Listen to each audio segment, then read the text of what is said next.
The Great Tantra of Vajrasattva, equal to the end of the sky. You must teach them the grim prospects there are in secrets. If a guru who does not care about grim prospects imparts empowerments into the vase of royal investiture to those who are not fit recipients, who are snared in the holiness of secrets, and teaches them the significance of the bodhicitta, it is like finding a bad pot and pouring beer and yogurt into it. It will make both of them unacceptable, and they will be ruined. This is how we turn into big pillars that support the world. For these reasons, we do not consider bad recipients, even in our dreams. Why mention gurus who retain the Upadesha to support their holiness? All the Buddhas of the 3 times and the great Vajrasattva have used this unsought bodhicitta to impart the transmission through which we understand an unspoken inspiration, and the awareness empowerment of the vase of royal investiture, and for the part of the end of time, have truly passed away.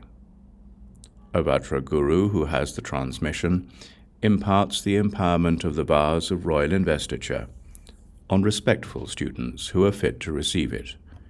He understands that it is the end of time, and suddenly teaches that the embodiment of the self-luminescent Dharma is our abode, and that those who live beneath the waterfall will, by their virtues, succeed in living naturally in the great bliss of unsought clear light.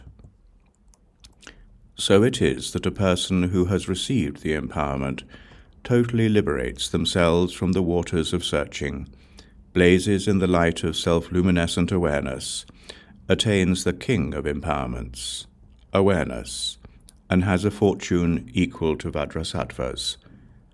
He will not be stained by karma or karmic tendencies as if he were a lotus.